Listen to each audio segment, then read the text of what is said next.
Yo, hey, this shit easy, nigga. Hey, all I'm talking about, nigga, I'm still out here trying to get it.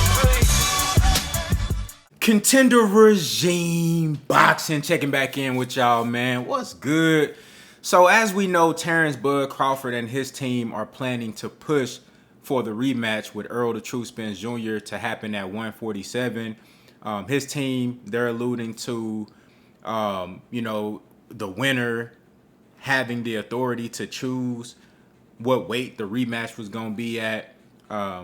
They're saying that there was nothing built into the contract saying that the rematch would be at 154, even though both fighters have openly agreed to fight at 154 in the rematch, said that they will be willing to do that.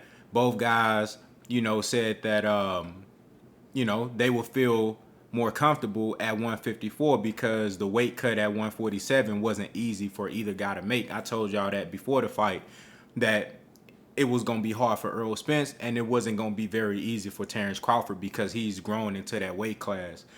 And in this video, as you see in the title, I want to talk about Errol Spence's chances at 147 if, in fact, the rematch is held at that weight. Terence Crawford was unbelievably dominant in the first fight.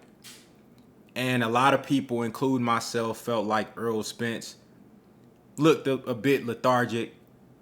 Didn't really have a lot of pop on his punches. Didn't really have that vigor and that energy and that alertness to really go out there and be the very best Errol Spence Jr. Now, what I believe is that a lot of that had to do with Terence Crawford, his preparation, his skill level, his mentality, his level of focus. Terence Crawford played no games in that ring with Errol Spence. And everything that Errol Spence brought to the table, Terence Crawford had a counter for it. Literally and figuratively.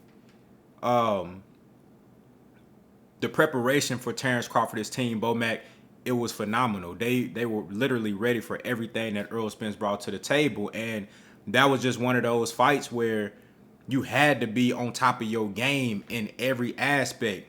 Not just the skills, but the physicality as well. Not just the physicality, but your mental. Everything had to be on point in that fight. And you saw the level of focus that Terence Crawford brought to the table.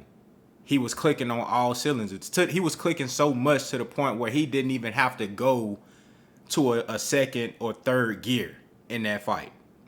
It's almost like he cruised with his first game plan, just cruised to a victory, not rushing, not forcing nothing, just letting everything come to him. Just playing off of everything that Errol Spence brought. And it was just a beautiful display of boxing, and it was a masterclass. Dominant and savagery. You know what I'm saying? So we saw what Terence Crawford did in that first fight. That was at 147. Now, again, I just mentioned that, myself included, a lot of people, Errol Spence fans and people that don't really fuck with Errol Spence like that. A lot of people said that, he looked lethargic. He looked off.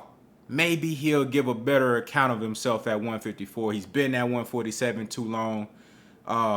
He just can't make that weight comfortably and healthy any longer, even with the nutritionist. He just didn't look good, right?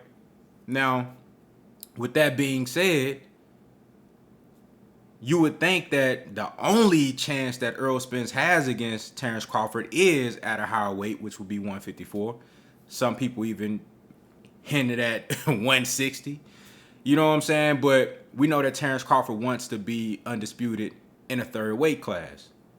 We already know what's going on with Jermell Charlo, who is currently the undisputed champion at 154. So I know Terence Crawford is really waiting to see what happens with that fight this coming up weekend, for him to make his next move. So we see that at 147, what chance does Errol Spence really have? Like, that's the question. What chance does Errol Spence really have at 147? I want to ask y'all this because if Terence Crawford forces this fight to be at 47, which he has every right to do as the winner, as the undisputed welterweight champion. You know, as a guy who's accomplished so much in the sport, he has that pull. He has that leverage and that power now. And if he were to go through with this, it would be a masterful chess move. You would either force Errol Spence out of the rematch so you can go on about your business and do whatever the fuck you want to do. Move up, vacate the belts, or stay at 147, fight somebody else. You know, or you bring Errol Spence back to 47 at a huge disadvantage. Now, based off of what I seen on July 29th, I don't give Errol Spence very much of a chance at 147. And now y'all know I'm rocking with Errol Spence, win, lose, or draw. In the rematch, I don't give a fuck if it's at 47, 54, 60. I'm going with Errol Spence. That's who I'm supporting. And I support Terence Crawford too, but y'all know I rock with Errol Spence. So he got my support, win, lose, or draw. But just to be completely honest, I just don't see much of a chance of him being able to be at his best self physically. You can come in with the best game plan. Errol Spence can go in there with a phenomenal game plan, great preparation. But if you don't feel good physically, you can't execute any of that shit. You know what I'm saying? You can't execute none of the shit that you worked on in camp if you don't feel good physically. You know? So maybe y'all have a different perspective. If this fight is indeed going to be at 147, what are Errol Spence's chances? Does he go in? Can he make the weight comfortably? Was there something that went wrong in this last count, in this last weight cut?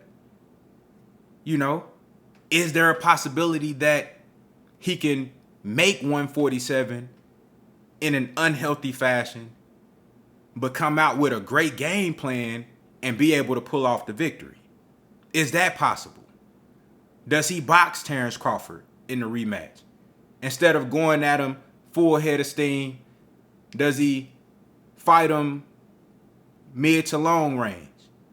Maybe take the approach that he did versus Mikey Garcia, fight a little bit more off the back foot. Maybe he take more of the approach that he did versus Danny Garcia, try to come forward, but a lot more defensively responsible. You know what I'm saying? Behind a good jab and patience. Now, we saw what Terence Crawford did with the jab in the first fight. How does he combat that? Even at 154, this is a difficult fight for Errol Spence, because I believe Terence Crawford is going to be just as strong, if not stronger, at 154 than he was on July 29th. Now, I do believe that Errol Spence is going to be stronger, have more energy, feel more confident, be able to carry out the things that he and Derrick James have worked on, be more effective with that game plan at a higher weight. I do believe that. But based off of what I seen in that fight on July 29th, I would have to favor Terence Crawford 47 or 54, but especially at 47. But the reason I'm making this video is because, number one, it's looking like the rematch is going to be at 47. And I know Terence Crawford fans and Errol Spence fans, y'all gonna watch this fight just like y'all did the first one, even though you already might say, well, this guy's gonna win. This, you know, Errol Spence was dominated in the first fight, but y'all fans of these fighters, just like myself, we gonna watch this fight.